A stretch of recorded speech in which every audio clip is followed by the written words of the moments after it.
Aloha, I'm Councilmember Augie Tulba. I know firsthand about the pain that suicide can cause. My brother killed himself when we were kids. He was just 18 years old. This was probably the most devastating day of my life, was getting that call. One of the things I live with every day is regretting that I didn't do enough. But we were just kids and we didn't know what to do. My brother was my best friend, and I miss him every single day. Preventing suicide and bullying go hand in hand.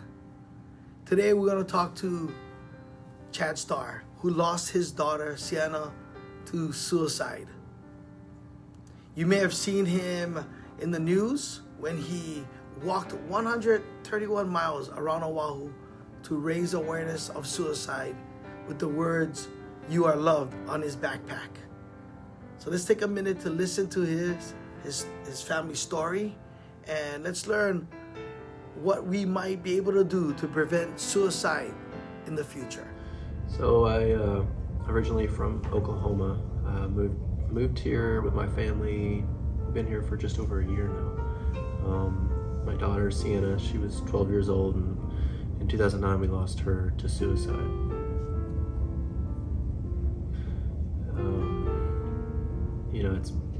It's been very challenging trying to navigate that and figure out our new normal, because no one's ever ready to lose a child, and it's happening a lot, and we don't know exactly why Sienna took her life, but so many children are doing it because of bullying. It's a big problem, and I know that we had talked with Sienna's friends a little bit, and they had mentioned that Sienna was picked on quite a bit. I can't say that that's what led her to make that choice, but it's something that a lot of children are dealing with, and I was bullied in school, and so like I said, we're losing kids at a rapid rate. This month was supposed to be a time to bring awareness to bullying, and last month was Suicide Prevention Month. What do you think parents should know about these issues, and how do you think they should approach when talking to their children?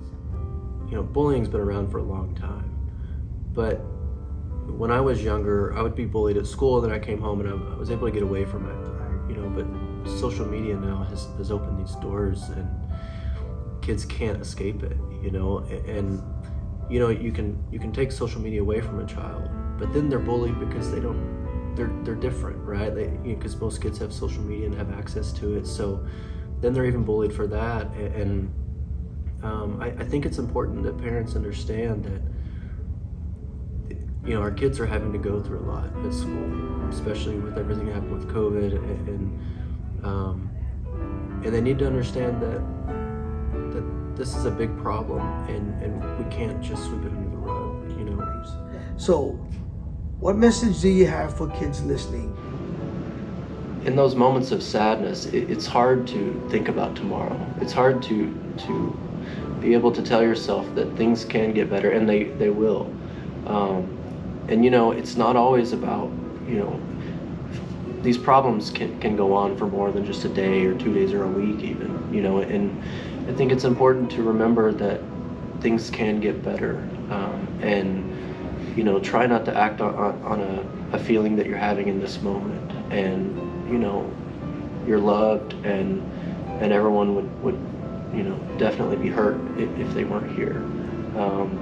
And I wish I could go back and tell my daughter that, so that's why I just want kids to know, people care about you, and the world's a better place because of you. Yeah, and you did a walk around the island, and you wanted to get the message out there, but you met a lot of cool people, right, on this walk. Share that?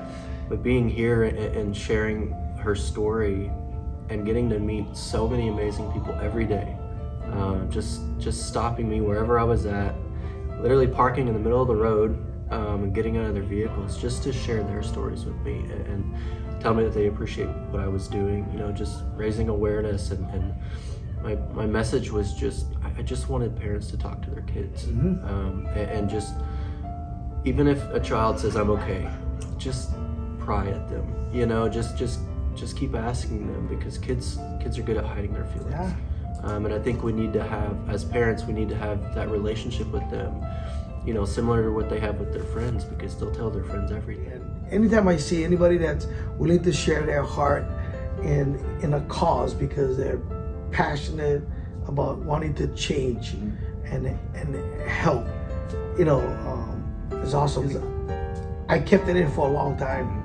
I never started talking about, my brother killing himself till like maybe 10 years ago, because I was worried about what my mom and my dad thought. I was worried about my brothers were going through, and I've always felt like, I need to sweep it under the rug and not say anything. But like, the more and more I talk about it, the more stronger I get, and that's why, like, parents, we gotta do our best. I know it's tough and it's hard and we all working, but we gotta take time to like find out what's happening in our children's lives. December 3rd, I will be walking the perimeter of Maui. I'm hoping to have a big turnout there. I have a meeting with the police chief and fire chief next week. So December 3rd, I really hope that, the people of Maui can join me and we can do something similar that we did here. A lot of people need help. Our kids need help. The problem is someone who is depressed is in so much pain that they can see no other option. So if you're watching this and you need help, please go get it. If you're watching this and you know family members or friends who have told you that they wanted to kill themselves, they feel hopeless, they have no reason to live, or feel pain that's unbearable, or they feel like they're a burden to others, hound them until they get the help. You can show them you care. Point out the alternatives and get a doctor or a psychologist involved. I know that if your gut feeling tells you that something is wrong, you have to trust your gut feeling.